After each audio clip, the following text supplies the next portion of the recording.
Welcome, everyone, to the Modern Sacred Women's Work podcast. My name's Abby Payne, your co-host, and we're excited to have conversations around what it means to be a modern woman, reconnecting with our sacred work as feminine beings, rebalancing the masculine feminine energies. I love it. I'm Chelsea Henderson, your other co-host, and thank you so much for joining us for our messy, informal conversations where we just explore all that is so important to us and what we think is important for the world. Thank you and enjoy. Hi everyone, Abby here. Just wanted to say thank you again for listening to the Modern Sacred Women's Work podcast. You're about to listen to our very first podcast episode ever, and it's a little bit raw. It's a little uncut. Chelsea and I deliberated on how much of the background conversation to cut and what to keep, but it's all so beautifully woven together because it's messy. And Chelsea and I have never started a podcast before. Neither of us have much experience or any experience with what it means. So you'll hear some conversations around what do we name the podcast? Do we need a YouTube account? Do we need a Google account? And interwoven with what is this podcast to us? And who is it that we want to serve? And what do we want to talk about? And then weaving back in some of the behind the scenes element of what is it going to take to start this podcast? We wanted to leave all of that in there because this is a real, raw, honest conversation. It's messy, it's not linear. And we also wanted to show that it's okay to start and not know what you're doing and just start and hit record and have a conversation with a friend and then post it. So I hope you enjoy our honest and raw conversation and enjoy the rest of the podcast. Is our Desires here. I think that we should pick a name. Okay. I want to go back to what you said last time. I just think women's work is so good. Isn't that good? It's great. It is good. Yeah, I like that. And if You like you're into that. it, I'm into it. I I'm think it's into it. fabulous. Just Okay. really kind of captures it all for me. Me too. I'm in. Okay. Love it. Done. Podcast number 1. Why are we making a podcast? Our vision, our purpose, who we're reaching. Yeah. And then your story, my story, some interviews, coaching sessions. We want to do every 2 weeks. I think it's great. Yes. We should probably have a dedicated account, huh? I've just used Google to sign into YouTube for all the things that I do on it. And because Sam watches like Crunch Labs and stuff, but I don't use it very often. I download I watch like meditations, listen to, and some of the crazy alternative, interviews that people are doing with mediums and that kind of stuff. My feed is so hilariously alternative that I'm like one of those crazy. Like, am I a meme? I'm like so alternative in the like guided meditations and like quantum field that I'm like almost an anti-vaxxer. I'm like, oh my, you're like right there, dude. I posted I don't ever comment on Facebook stuff, but I was on there this morning and someone was talking about vaccines and RFK and Tylenol and how they're rescheduling the MMR vaccine for autism. And I get in the comments and I go, has anyone listened to the Telepathy Tapes podcast? I believe that autistic people are just, their spirit didn't fully fuse with their bodies and they have telepathy. They can read people's thoughts 100% accuracy. They remember being in the womb. They can see people across the other side of the globe. Like, I think that this is a spiritual thing, not a physical thing. That's why we're not finding. Yeah. Then I'm like, wow, I am going so far off. It's amazing. It's amazing.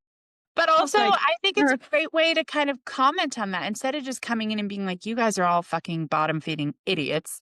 To be like, actually, there's this like beautiful kind of like, I love the people that say stuff like that. And then they're like big believers and like, we're all God's creatures. And it's like, well, if we're all God's creatures, then you should accept the fact that some of us are born differently abled. That's okay. Like in my family, we all joke about adult onset autism. We all have it now because we're all vaccinated. So clearly I have adult onset autism and, it sucks. It's harsh. It's horrible. I think I have some of that. I definitely do.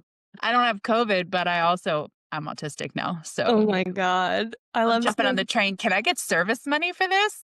Cool. I just got a vaccine and it just happened to me. And suddenly I'm autistic. I'm like, I don't anyway, that I could go down a whole rabbit hole on that. And the thing is, though, what I love about what you said is that I want to step out of a place of feeling defensive and feeling like I have to fight with people like that because I, have judgments around it. It's like, it's the same shit back and forth. Like, can we just stop judging and remember that, like, none of us have ever thought exactly the same about anything. And then right now, it's just about finding a way to coexist. Yeah. We all live here. Yeah. We all live here.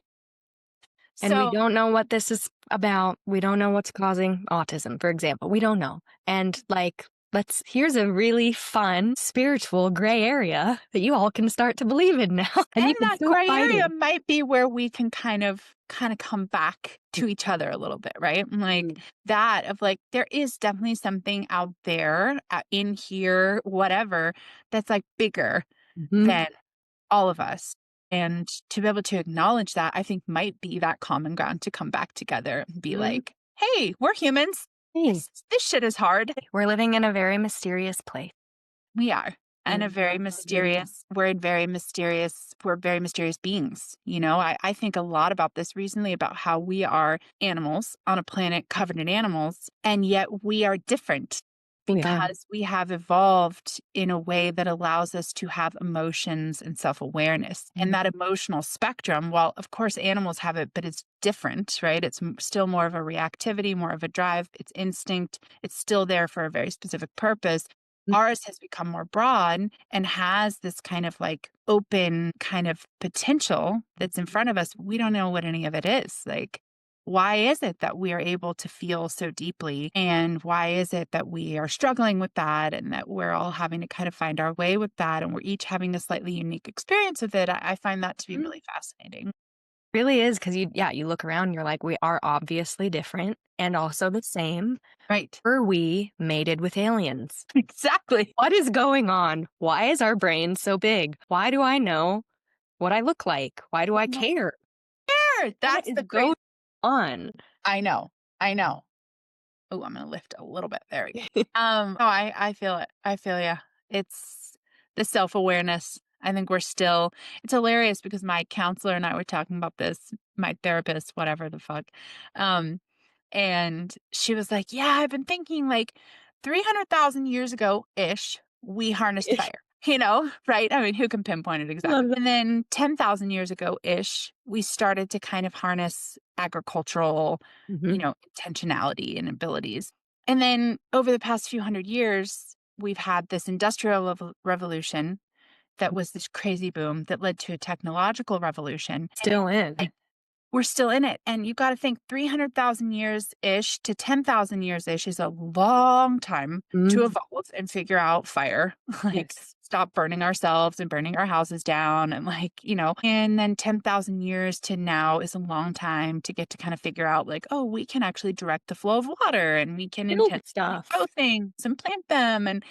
Um, and then, let's call it 2 to 300 years with the Industrial Revolution. And then the technological revolution was just a few decades ago. And now here we are. And Yeah. look at us. We've got fake backgrounds and Hair? No, truly, it's wild. It's like, I mean, wow. that's what an exponent is, right? It just continues to like, I think as soon as we unlocked communication, the printing press, like that was a big one. That was basically the internet. Whoa, we can share ideas across the whole town and Yeah. write about what I think about things and share it. I mean, it totally changed everything. And Yeah. then it came along and it's like with each new invention, we just are like, whoa, we're in that like steep curve of the exponential graph. Absolutely. And the timing is just like rapidly increasing. And then you got to think about us and our poor little bodies and how long it takes us to evolve. And we're all just like holding on for dear life and freaking out. It's like, Yes. ah! Yeah. But I think that there's an interesting thing that we're starting to see, that we're starting to understand specifically the role, like I was talking about this with my therapist as well, is like the role of something like mental health and how, you go back within the last couple hundred years, these men that were kind of exploring this and creating the understanding there that became the language that we all use for it. It was all very masculine. It was all very like heady. This is we're going to think it through. We're going to create a problem, a solution to the problem in our heads. And then we're going to analytically implement, consider, think, and now I think, like, especially with the work you and I are into, we're seeing, wait, there's this whole missing factor there, which is the body. Uh-huh. Integration of mind and body, and how actually, as these hormonally fueled emotional animals, if we're not integrating the body and caring for the body, then we're either totally dissociated or we're fucking miserable and insane. Yeah. And we don't know how to take care of ourselves. And yeah, I think that is just like fascinating to be alive at this time where we're starting to see it, and we're getting to see our evolution and how that's going to catch up and what we can do to kind of work with that. Like, we're on Yeah. this roller coaster ride right now. I agree. I feel like we're in like the kind of golden age or age of discovery when it comes to mental health. Absolutely. Really, because those white guys who labeled everything people's lobes out because Totally. they're hormonal and emotional. And They were like, literally women got lobotomies. Like, you guys don't think maybe she's just like unhappy like, or maybe fuckers could ever give her an orgasm? pent up? A little pent up in there? Also, like, Is that again, these right? geniuses, like, turns out it's all just chemicals. Like, we're all just experiencing the flow of chemicals in our body. And listen, I shouldn't disparage them. I mean, I'm sure they were doing the best they could with what they had at the time. And there wasn't a lot of information. They were pioneering the whole field. So great, good on them for that. But there was definitely some missing components. It was like, whoa, you're making me uncomfortable. So I'm going to shove this ice pick up your nose until you just stop doing that. Exactly. Lay down like a nice doggy and don't ever question us again. Exactly. Well, then they just completely separated themselves from ancient medicine. All this figured out. I met an Ayurvedic practitioner yesterday, and she was talking all about just the herbs and the body and different body compositions. And like, this is ancient medicine. And like, Western scientists, I don't know what happened. I mean, why? I know that they killed all the Native Americans and just didn't want anything to do with that. But where did that come from? It came from Europe, somewhere in Europe. Satanism? I mean, I think this is really, again, it goes like 300,000 years to 10,000 years to now, right? Yeah. You had to have found a way. And it's the amazing synchronicity of the flow of our natural rhythms with the natural rhythms of the earth and the universe around us that they were tapping into there, right? And like, there's all these clues that, like, I say this all the time, but it's like the walnut looking like the brain and being good for the brain. It's like nature has always given us clues of like, try this one for this, and it kind of looks like it, or it kind of smells like it, or there's an intuition there. And then it turns out that it does solve that problem. It was not, I think, the thing that we found as a species that kind of does align with patriarchy and, technological innovation and all that, is that there was kind of critical elements that were missing, right? Like, if you fell off a cliff and broke half your body, there wasn't really a great solution for that, right? And so a lot of people suffered and died. There was a lot of things that weren't there for that, but maybe that's also by design. I mean, the reality of nature is that things live for the amount of time they live and then they die. And like, it's not always pretty. I mean, I look around at the squirrels in my neighborhood and I'm like, God, you guys, you just run around all the time. You collect food, you mate, you eat, you go to the bathroom, and then you fall off the line and you die in my alley. Like, it's just the craziest thing to watch. But I think for us, now we've kind of like sidestepped that. So we're kind of like shifting things to beat the system, right? So now we can get in a horrific car accident and there's Western medicine there to put you back together. But in creating that, we lost the ability to look at anything but the symptom. Right. And so we lost the ability to look at the whole. And I think that may be to the point of, kind of why we're here, you and I mean, in this moment, not us as humans, is that's the feminine, right? That's the feminine working with the masculine that has been kind of separated and put to the side. It's like the holistic, the integration of the systems, not looking them as like at the body, emotions, right? It's one whole machine that we have to take care of all the parts, which is funny to me since cars are such like a masculine thing, apparently. Like cars work like that. I know. It won't work if one part is broken. So, Right, like they can kind of see it in a whole that way. Yeah, the feminine, I think so many people are waking up to like we need to bring balance back yes, into the masculine feminine, and we're starting for all of us, it. right? And within ourselves, like both on the individual level and at scale. Oh, I love that. Yeah, like coming back to your intuition and the pleasure of your body, like being a woman. Okay, Chelsea and I met in a book club, and the book was called Pussy, a Reclamation. And it was all about owning your pussy power, which was something I had never thought about.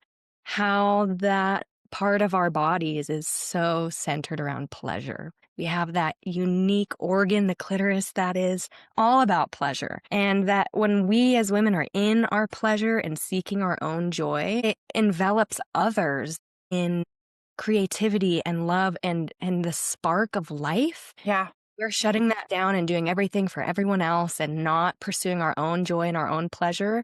Then everyone else feels like they're walking on eggshells around us, or they don't feel that zest of energy. I mean, it's Samantha Jones in Sex and the City.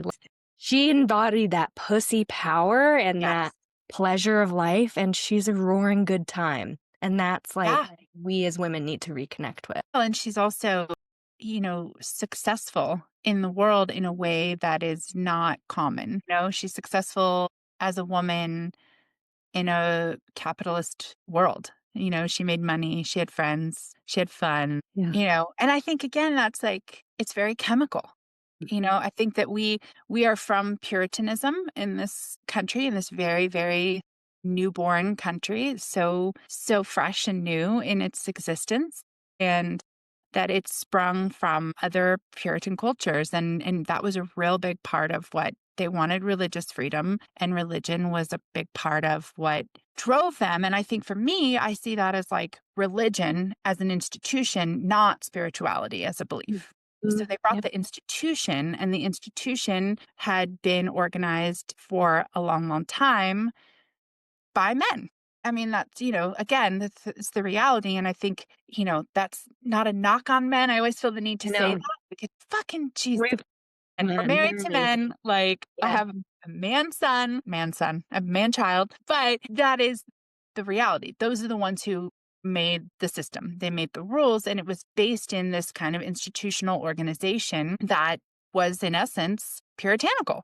And the Puritanism has kind of embedded itself in our culture. I mean, we're so weird. We're obsessed with sex, and yet we don't talk about and yet it. we repress it. We repress it. It makes everybody uncomfortable, including me. I'll say, like, that shit still gets me every time. I mean, I spent half of Pussy Book Club squirming. I know. Same. Because it's still uncomfortable. That's the thing about it. And all of I think that's another element of Puritanism. And maybe that's limiting to just use that word, but that's another element of what we see in our culture is that like all the human stuff makes us uncomfortable. We don't like death. We don't like birth. We don't like the messiness of the human existence. We don't want to talk about going to the bathroom. We don't want to talk about aging. We don't want to talk about the messiness of emotions. We like a clean and tidy existence. And it turns out that a clean and tidy existence is not human. Yeah. Right. And then we feel so disconnected and we feel so anxious and depressed. So many reasons for that, that we are still learning and exploring. But so much of myself and my own journey is just feeling disconnected from my own truth and my honesty and my own humanness. Like recently I learned more about like the menstrual cycle and all the cascade of hormones that happens in the female body that I wasn't taught, even as a registered nurse, wasn't really taught about this. I would learn like, okay, how does a period happen? How does conception happen? But not Totally. a personal level. Like, how is this going to impact your emotions? Absolutely. When your hormones are they fall off of like a cliff halfway through your cycle after ovulation. You go from the highest estrogen, like feeling like a queen, like a goddess, feeling sexy, to like depressed. And so long, it was just like, you must be something wrong with you. Yeah. wrong with you should go get on some medication. Maybe you should go talk to someone when really, like in a lot of ways, give yourself a couple days to just Totally. be a human, to just have full hormones and let them build back up. And when you don't, when you deny yourself that, then your body can't build up progesterone on the second half of your cycle, which is supposed to calm you down. So then we stay low and stuck and anxious because we just don't know how to live in rhythm with our bodies. No one taught us. And that's like what you and I are passionate about, like just helping other women live in sync with their like their bodies, their intuition, and stop gaslighting ourselves. And expecting it to be something it's not. I mean, it seems insane to me that that's the thing that we're going through every month-ish. So that's like, it's basically every day you're shifting into the Every next day. thing, the next thing. And there is a cycle to it. There is a rhythm. So if you are aware of that rhythm, and if you're taught to be curious and explore that rhythm and to kind of notate things throughout the cycle of that rhythm, then you're able to be in your own experience in a way that's a lot more comfortable and not just constantly feel like the rug is getting pulled out from under you and you're trying to find your footing and, what's going on here. Yesterday I feel great. Today I feel awful. Recently I was working with her and I think she's in her 40s, had never tracked her cycle on an app, on a calendar, and nothing. Had no Yeah. idea what if her cycle was short or long or when it was coming. I'm like, well, that might be step one. When are you a week out from your period because your hormones are doing some crazy shit? Just knowing that Yeah. just validate your experience. Like, okay, my body is asking for me to chill, Totally. bring it down and eat more carbs and, nurture my hormones. And we just deny that. Then we have painful periods. We have mood swings, it just we just don't know how our bodies work. But I was like, step one, start just tracking your cycle. Absolutely. Well, and I think also like recognizing that it is not, again, it's that very kind of like human thing that we do about destination versus journey, right? It's all Mhm. about the period, the days that you bleed, when actually Mhm. that's the release point of the whole cycle. I Like love that. that's kind of like the end. And then you're gearing up to go back into it for the next one.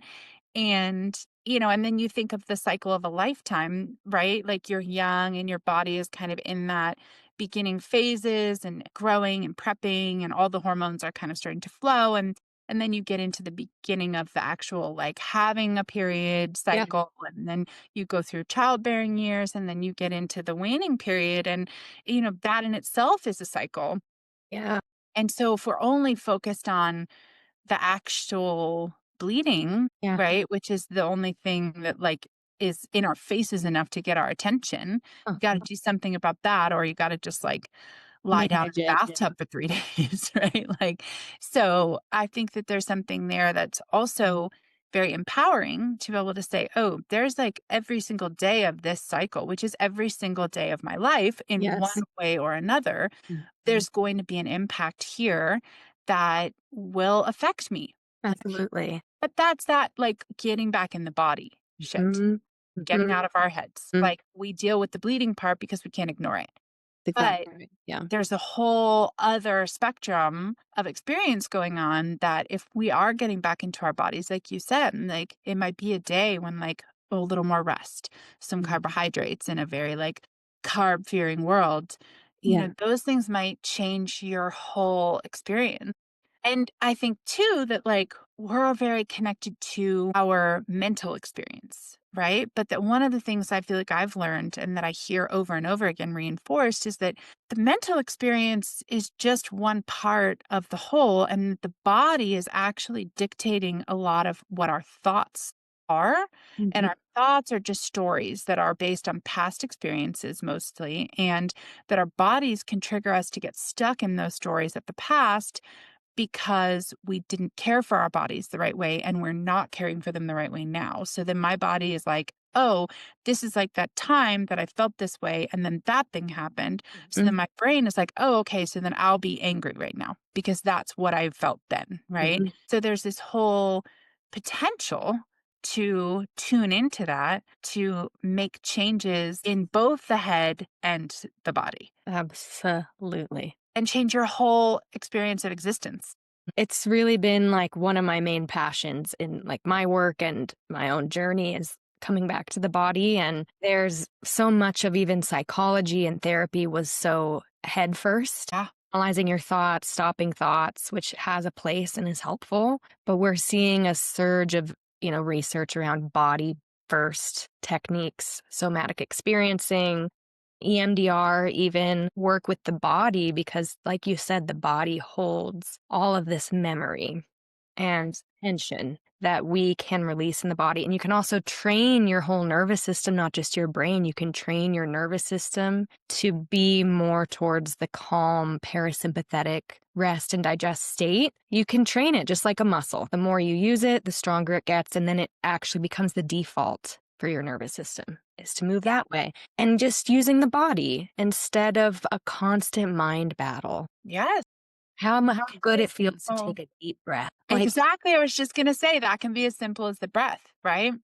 And Yeah. that's something that, like, someone just said this to me. There's the moment between experience and reaction, or something like that. I'm misquoting, but it's the idea that we can, if we are a little bit more connected to our whole system, at that moment where my kind of animal brain might perceive a threat or an angry gesture or whatever, that I can take that one little beat to pause and analyze and then move forward. Right. And I think that that's kind of like the whole conversation around the body is just taking that moment to say, okay, what can I do here? Like the nervous system, it seems right now in my mind, like, oh my God, duh, right? There's a whole operating system here that is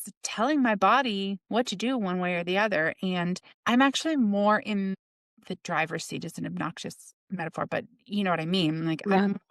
I have more influence over that than I used to think I did. So I can actually change thought patterns. I can change expectations. I can change my own experience by taking deep breaths, by using breath to master the chemical flow that my nervous system is kind of dictating for me. I can change that with food.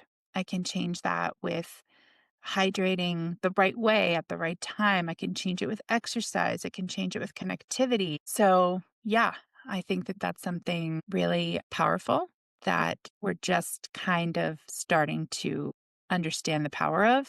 And one thing I'll say that you mentioned about your passion being to share that, I'm noticing how little I'm seeing that in our kind of world at large, right? For us, we have been gifted access to this information. And I don't know exactly how that happened or how we were the ones to get that, but that's something that not everybody has. And so to be able to share, like, there's some actually like for me in my work, I feel like it's all about, I want to be able to share with people how resourced they actually are within themselves. It's all in here. It can start here. The other stuff will come. There's a different approach to getting those things in place, but it starts in here every moment, every day, whatever, right? It's just that this is the resourcing is within. And if we start to kind of develop that, it actually grows again exponentially. Yes, it does. Yeah. Yeah. I It's pretty completely agree.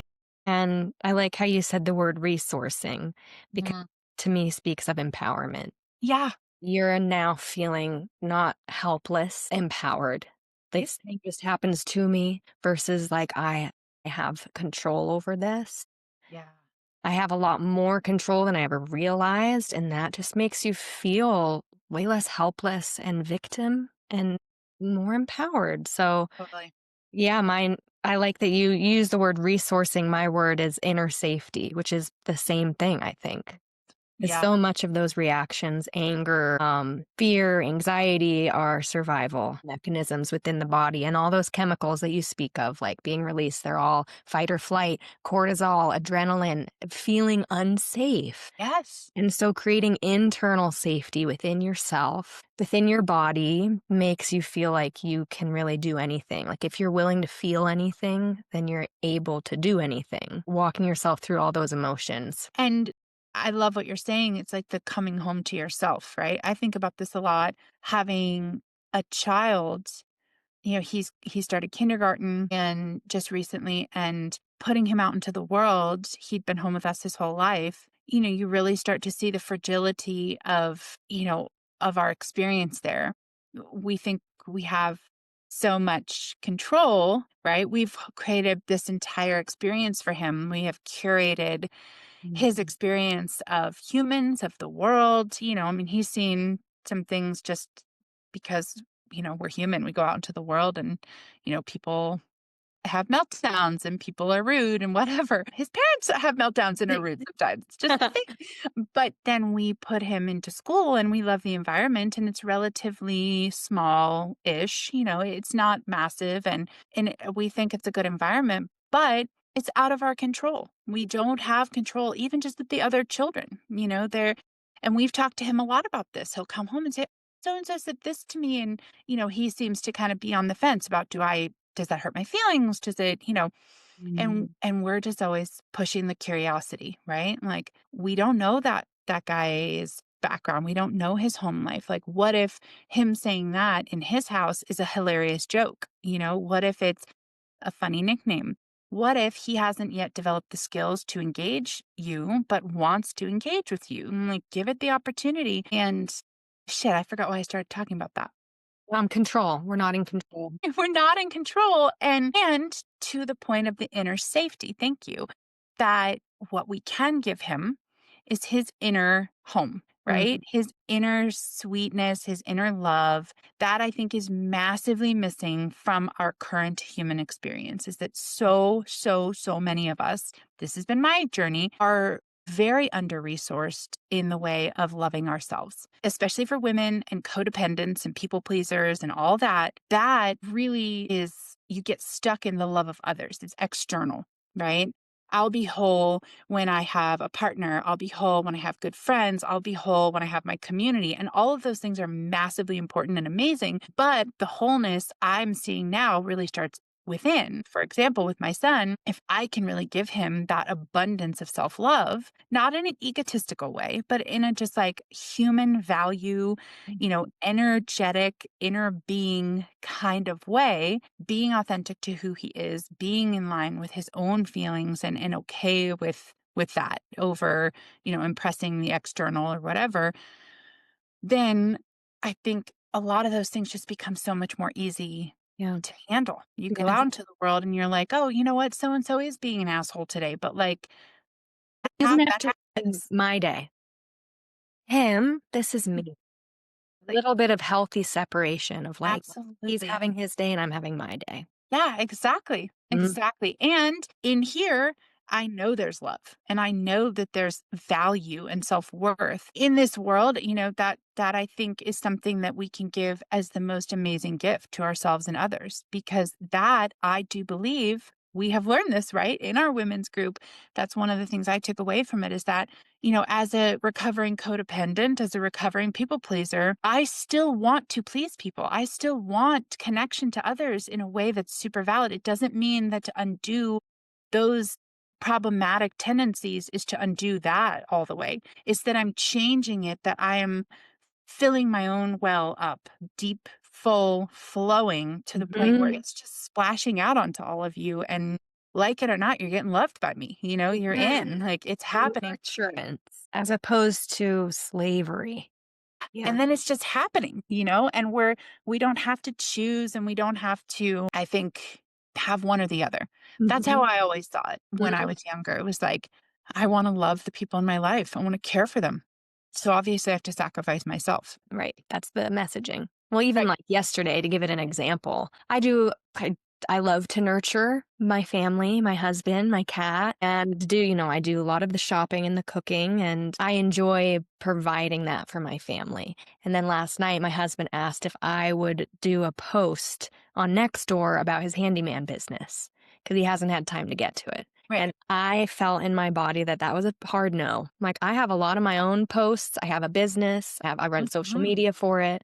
I have a lot, that doesn't feel like nurturing. That feels a little bit like, will you do this for me? I'm like, you're going to have to do that one yourself. And like that choice, do I want to do this or not? And he was like, you can say no. I'm like, yeah, I'm going to say no. It turns out I am going to say no. I'm going to say no to that one. Other things I might say yes to. Can you add my clothes to your wash? Yes, whatever. But that felt a little bit like, no, you need to do that. That's your work. That flows from your creativity and your business. And like, there's some separation there. And I felt resourced to do that. I mean, a year and a half, 2 years ago, I would have been like, okay. Thinking, gosh, I have a lot of stuff to do of my own. How am I going to fit this on? But I guess, I'll do it. I'll make it happen. I Right. don't want him to think I don't care, but now I'm like, that one's a no for me. I love that. Well, and I love to kind of go back to the beginning of that, you're saying in your body. In my body feels like an overstep. It's not an overstep for him to ask. It's an Totally. overstep for me to say yes. Yeah. When I don't want to. Yeah. It's the overstep. People can make requests of you in a relationship. They don't know Totally. where you're at. They don't know what's on your mind, your workload, what your time schedule looks like. Requests are allowed. And I remember being a people pleaser, such a people pleaser, and getting so angry when Yes. would ask me to do something. And I'm like, I feel like the whole world just wants a piece of me. Absolutely.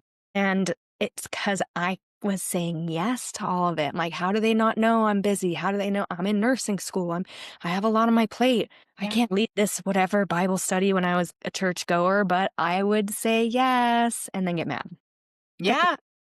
They're allowed to ask. Absolutely. And you're allowed to say no. And I think I really remember those moments. I always felt like, as an emotional person, I can get real heady for sure. I can intellectually try to work my way out of any problem, and it usually doesn't work. So I shouldn't phrase it as if I don't have what I consider to be a strong mind, but I would say that emotionally, that's really the overriding part of me, right? Is emotional and sensitive and empathic and all of those things. I would really struggle with that because I felt like intellectually I couldn't explain it. Yeah. Someone would ask me for something and I'd get pissed off and be like, what the fuck? Like, why are you, How dare like, they? that's not fair of you to ask. And then they'd be like, why? And I'd be like, well, I can't explain that. So then obviously I need to do it. And I love the just kind of letting the intuition lead of just like, no, it's a no for me for my own reasons. And those reasons are valid. And they're not necessarily a bulleted 5-point list that I can share with you in a PowerPoint. I'm like, sorry. Yeah. And not sorry, actually, just the offhanded sorry that's become the devalued word that it is. But it's that kind of just like, yeah, that's where I'm at.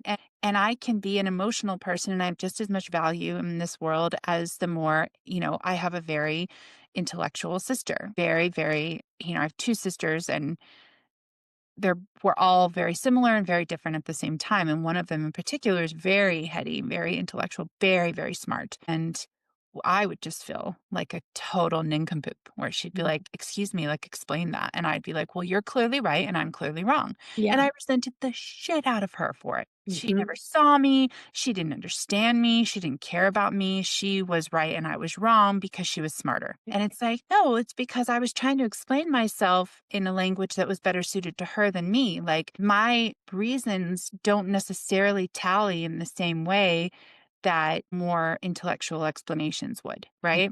So me trying to be like, well, that doesn't feel fair to me because I did this and you didn't do this. And then I did that. And she'd be like, what? Those things don't, what are you talking about? None of that actually makes any sense. And it was more that, to your point, I was resentful because I was saying yes when I wanted to say no. Yeah. Right.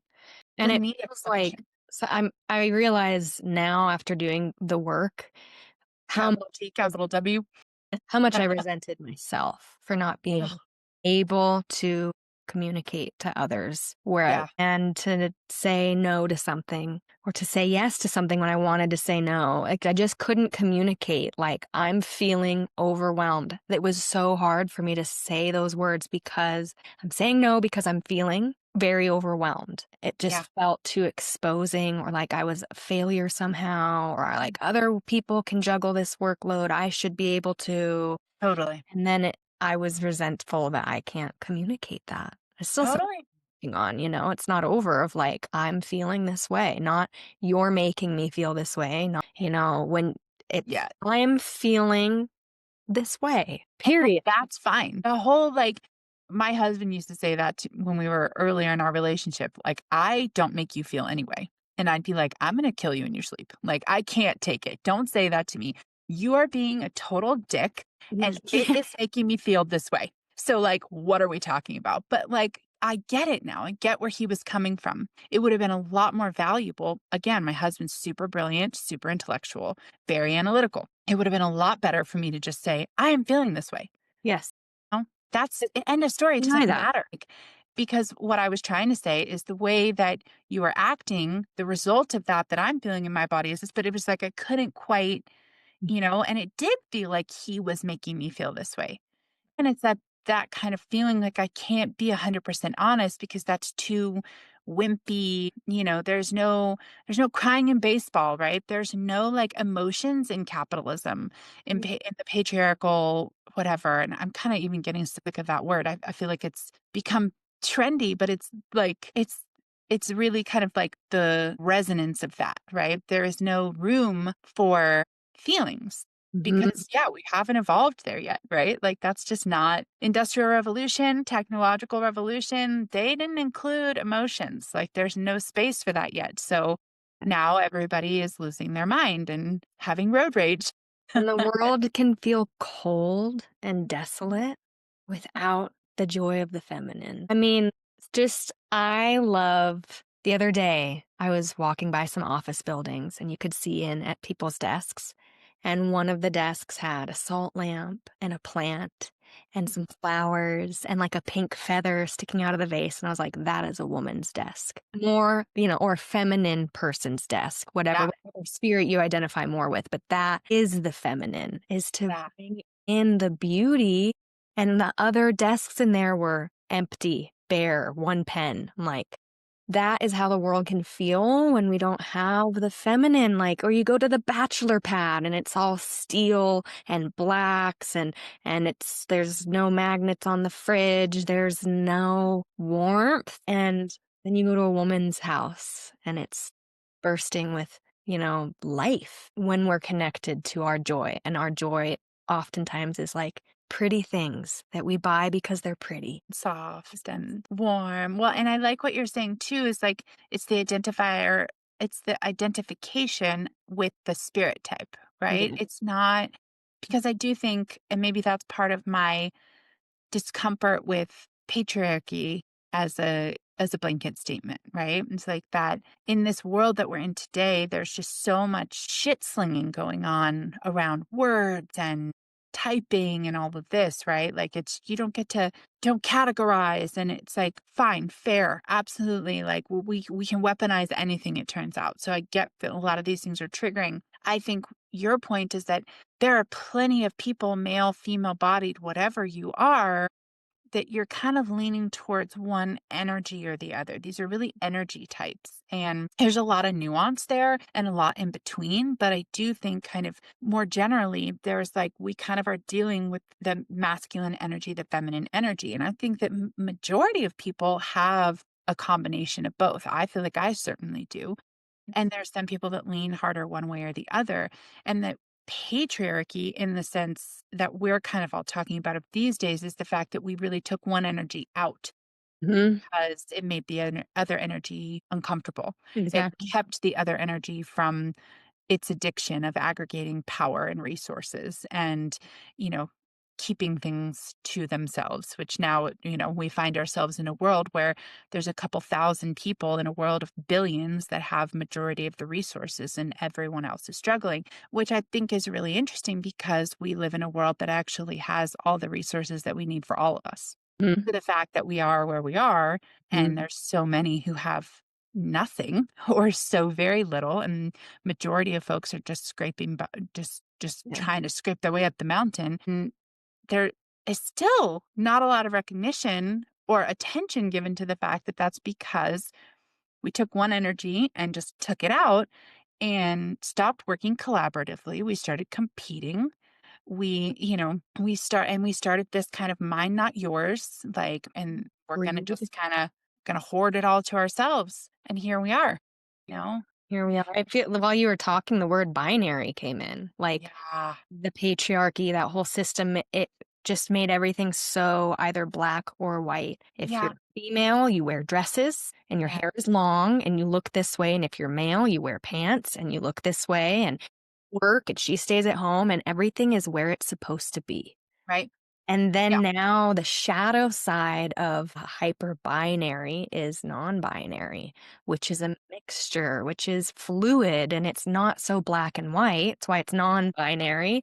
And I think, whenever we repress something personally or in society, that shadow will come out in other ways. It'll be the black sheep in the family who loves rock and roll and is Mhm. goth and you're like, whoa, we've repressed all of that in this picture perfect family. And now it's coming out in this child.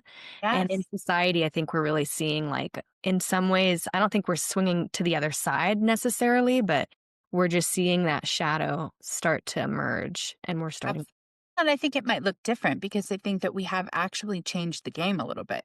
The advent of the internet and this Mhm. information age, we're all, like I said at the beginning of the conversation, like we're all just these monkeys that are, suddenly find ourselves in on a speeding train, and we've never gone faster than we could run, right? And now we're speeding down the highway at 80 miles an hour and we're freaking the fuck out. Yeah, And my hands are gripping the steering wheel. Not natural. and so I think that, like, now we are having the shadow come up. The shadow is kind of just bursting out from all different sides. And I think when we say shadow, we should clarify that that to us is not a bad thing, right? The No. shadow is not evil shadow bullshit. It's The up, down to the up, right? It's the Yeah, balance. The balance, that's nature. It's going to balance itself out.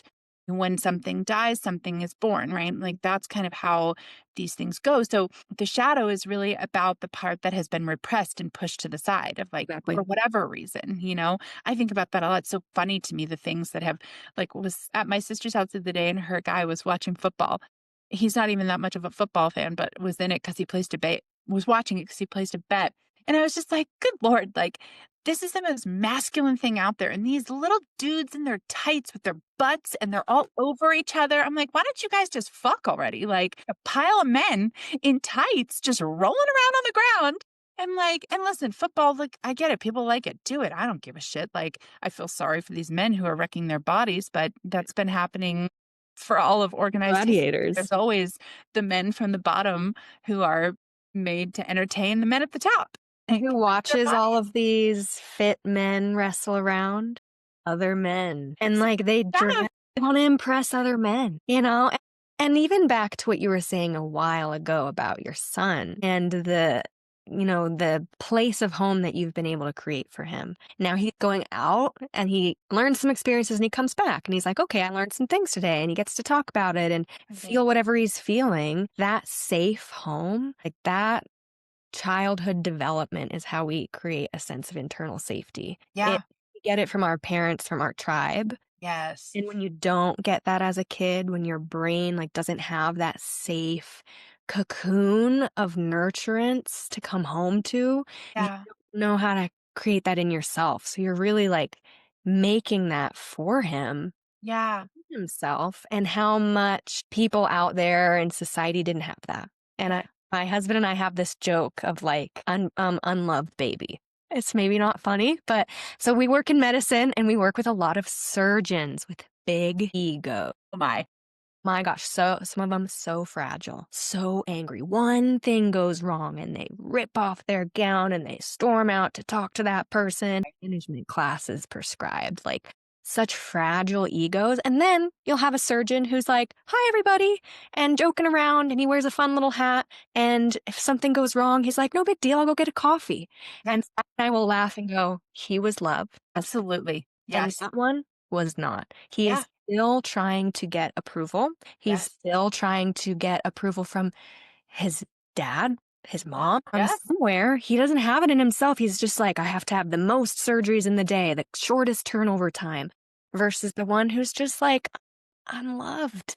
Get through this Safe. and And it's how you're nurtured. It's how you're raised, like childhood development. well, and I think to that point, those are the ones that are internally resourced on an emotional level, Yes. right? Yeah. That in the world we live in, when you're a surgeon, everybody looks at you like you have it all because in a material sense, you are very resourced. Mm-hmm. And so we just think because it's capitalism, man. Like that's Oh, that's man. what it's the playbook that none of us ever read, but it's in here, right? It's going so we're looking at that guy going, you have it all, man. You're resourced. You're a surgeon. You're driving whatever stupid luxury vehicle you're driving, and you live in, thousands of square feet that you're never in, that you're heating and cooling and paying for, and all the things that we do. You got food rotten in the fridge while there are people hungry on the streets, and that's yours. You've done it, right? And yet, to that point, that person who can't handle something going wrong, they can't handle being told no, they can't handle not getting their way, they can't handle getting their feelings hurt, Yeah. right? That is under resourcing internally on that emotional kind Mhm. of self-love level. And to your point about raising a child, like absolutely, that is what I'm trying to do. And taking my codependence out of it, I'm trying to love the living crap out of him because he's my favorite thing that ever happened, but also teach him how to love himself like that. That's my main goal for him. When I Right. meditate in the morning, I am meditating on my own golden glowing orb of internal light. That's my inner being, that's my angel, my energetic signature is in there just kind of bubbling away. It's here for a reason. I don't know that reason. It's not always kind of flowing with my head space, but I just let it be. And then I just imagine that getting supplanted into him, right? His version of it. How can I share that with him? Because my other inclination would be to just manage the shit out of him, right? Like, Mhm. don't Right. do that. Say this. Don't look at that. And like, tell this person that. And it's like, that's not really, that's at a certain point, my quote unquote power over him will expire. Yes. And then I won't be able to manage him in that way. So if I haven't helped him develop his internal narrative, his internal, like I love watching him because the craziest shit will happen.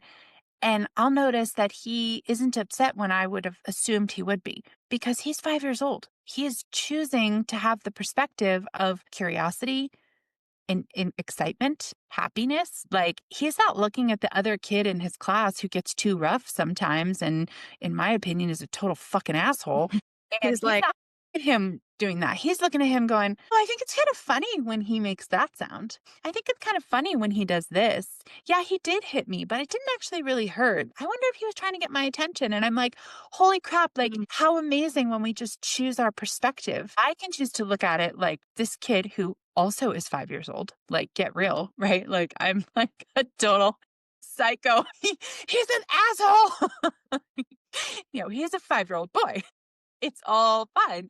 And my son is giving the benefit of the doubt, but not even that. My son is choosing his own experience, Mhm. intentionally or not, right? Probably not. He's 5, but he is choosing his own experience by being like, I'm curious. I'm seeing that as funny. I don't have all the information why he did that. I don't put Exactly. into Oh his my God. head, which Yes. sounds like, from what you said earlier, is how you're kind of teaching him to be. Like, let's I not hope jump so. to conclusions. Let's, we don't know what's going on. Maybe he's, we just this reason, that reason. It's like Yeah. you're kind of building the neural patterning around curiosity rather than judgment. I love that. I hope I am. one of the things I've experienced with being a parent, and I think this is something we should all consider, not just in parenting, but in human experience, is that I like to do a lot of telling, and that means absolutely nothing. My words are just the like "Rah, rah, rah, rah, rah, rah, rah," and most of our words are, right? Like when we're in communication with each other, half the time we're worried about how we're being perceived rather than inputting the information that's being shared with us, right? So I think that there's a place for words and communication like this. This is a great place. We're sharing experience and we're doing it in a way that hopefully other people will be able to listen to, will be able to listen back on, and really kind of cement our intentional kind of being in the world, right? What we're trying to kind of create. Most of the time, I feel like our actions are what is informing others about us and about how to be in the world and about how the world works. And so my son is really seeing my actions. So when someone cuts me off and I like speed up and start chasing them because I want to menace them until they kill themselves, like a crazy person for no reason, because what I perceived they're like getting in front of me as a slight, like I have no idea what's going on in that person's life. So I shouldn't assume that is there more than me telling him how important it is to drive safely. Exactly. So it's that kind of like, I have to do it myself to Mhm. teach it genuinely. We model behavior. If your mirror neurons, like we watch what people do, not what they say. It's so much more powerful Yeah. how we learn the world we live Yeah. in. Yeah. Totally. And to go to the name of our podcast is Women's Work because this is our work as women for ourselves is to create that internal safety and to reconnect with our own bodies and then to be that safe harbor of nurturance for the people around us, whether it's children, coworkers, family, spouses, animals. Yeah. Be I mean, you're around those people, whether they're male or female, who when you're around them, you just feel like you can be yourself and you feel like they're not possessive of you. Like when you were speaking about your son and, the control balance of like, I can't control. There's this quote my friend Claire used to say, and it's love is about appreciation, not possession. Mm. And don't pick the wildflowers on the mountainside. Just appreciate them. We don't have to possess them because when we all pick them, then there's no flowers and there's no bees. Right. And we disrupt that whole beautiful process. We can just appreciate them. We don't have to possess them. And like that energy is so good to be around. Someone's not trying to get something from you. And we create this just beautiful orb. It's a frequency, I think. Yes. Ooh. Oh, I love that you said Very that. healing. Yeah. Yes. Yeah. And I think that idea of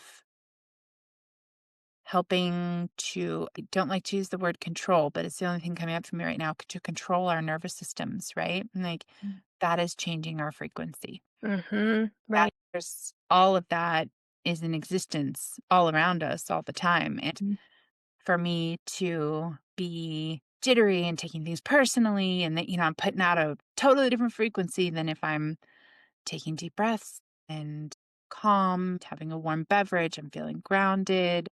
It's very different. And you and I could be in the same space and not know each other, but you'll feel my frequency and I'm contributing to something. And I think to speak directly about this podcast, like that is a big part for you and I both. I will say that I know is a part of what drives us is wanting to imprint on our communities and the world something that feels loving and soft and full of potential. Yeah. My friend said this the other day, as an act of rebellion, joy and connectivity and love as an act of rebellion to the flailing and fear and the unloved babies of the world. I'm taking that one, by the way. It's the What most we're seeing. impactful thing we can do. Absolutely. Is manage our own energetic signature that we live in, both just for ourselves Uh-huh. and that we emit to others. There's so many things out there we have no control over. Yeah.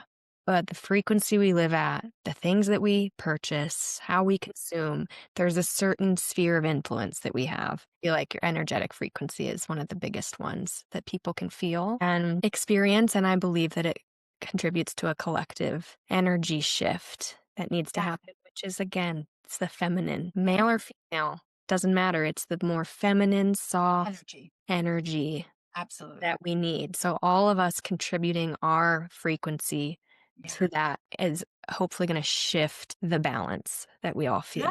Because look at our species. Like, look at what we can do. Yeah. We're amazing. Mm. We have so much potential and we also struggle. Like, the human experience is not an easy one. It's not one that's, meant to be happy all the time. It's not one that, that's not reality. But we have created so much that now we can live outside of the servitude that we've held each other in for so long to build and get where we're going and whatever it is that we've been doing this whole time. And we're on the precipice of something amazing, of seeing Mm. what it is that we can do next. And it's not just going into outer space or diving to the depths of the ocean. It could be happening right here, right now within ourselves, right?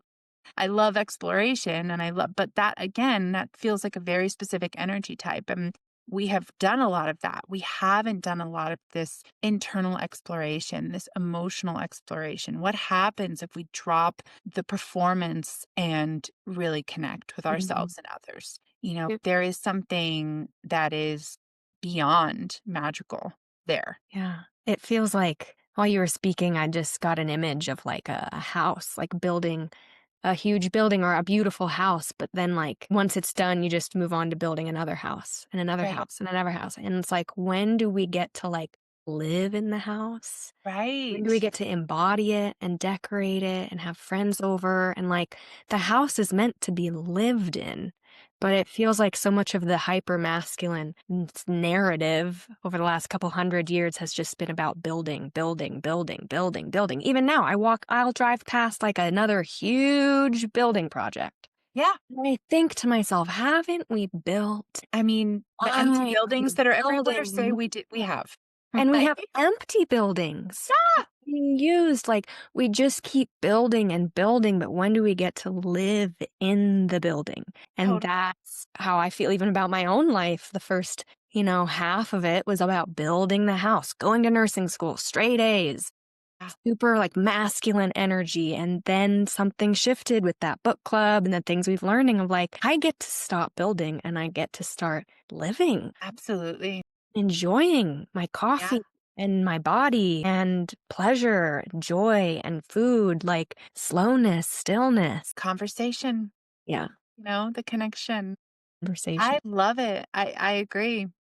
And I think that we can contribute something beautiful to what has been built so far. Yeah. If we start, this is my son, some of his little friends. There's been a lot of kind of recognition of the unhoused folks around us. And my son is just like, I don't get it. I'm like, it doesn't make any sense. And I think back to myself as a kid. Didn't make any sense to me either. We have there's a hotel behind us that's like 6 stories high, and they only use the first 2 floors because it's some basic whatever that it's just not full. So we have people on the streets and we have empty rooms. It's like, there, I think this is where now we can start to infill. Like, look at all the beautiful structure that has been built. Thank you, hypermasculine, for that. Thank you for figuring out ways so that we don't just spend all of our time finding freaking food. Exactly.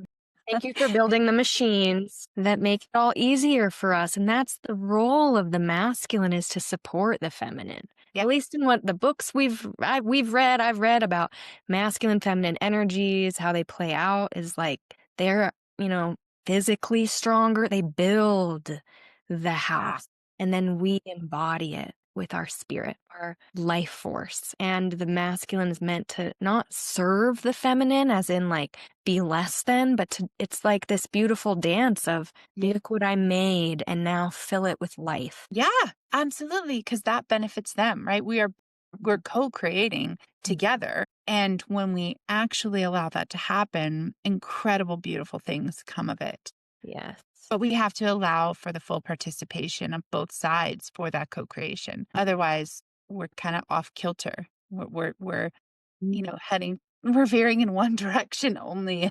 And then it turns out we kind of just go in circles. We build and we tear down so we can build again. And it's like, no, no, no, no, whoa, whoa, whoa. Whoa, whoa, let's just chill for a minute. And that is also the women's work, our work, is to view what all of the energy that it takes to be in that frequency, the meditation, the journaling, the music, the haircuts, and the whatever. All of that energy is work. And it creates something that's not quite physical, like a building. It Yeah. creates something non-physical, which is an energy.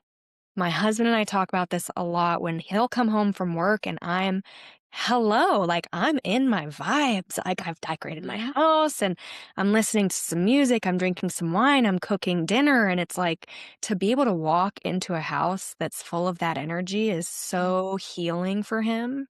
I love As it. opposed to, a lot of his friends or coworkers talk all the time about how their wives are just always nagging or angry. And I've definitely been there and I still can go there sometimes, even recently. It's just like hard work sometimes. Yeah. Keep yourself in that space. And it's valuable work. It's worthy work. It might not have a dollar sign on it, but it is work. Design. Exactly. Doesn't have a dollar sign on it by design. And also, then there's the ripple effect of him receiving that energy, feeling that amazing space and kind of spaciousness in his home, and then to go out into the world and be in his work and share that.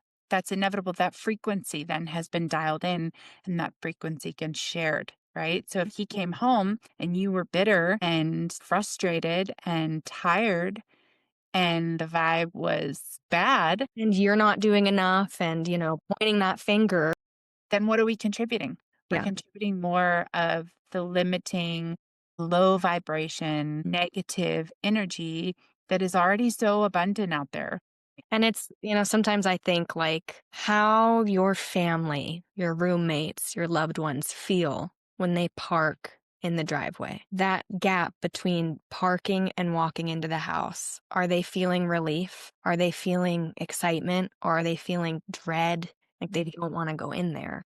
And this goes for all of us, male, female, everything in between, how we are being with each other, creating safety for each other and co-regulating nervous systems together is so important because I want my family to park in the driveway and feel like I'm so glad I'm home. Yes. To walk in the door and not sit in the car for 30 minutes trying to get up the energy for the onslaught that might await inside. And that's a lot of work and energy that it takes for me to stay in my frequency. Yeah. It's important. Absolutely. Yeah. And we all have choice there, right? And we all participate in that. Yeah, exactly. And it is very intentional. And that's the work. The work. Okay, so we've been well over an hour, right? So then, I know, right? It turns out it's really easy for us to have great conversation together. Feeling.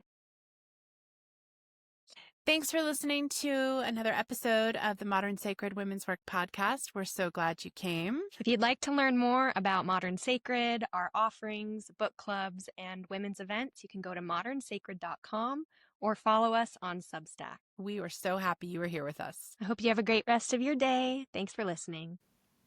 Hi everyone, Abby here. Just wanted to say thank you again for listening to the Modern Sacred Women's Work podcast.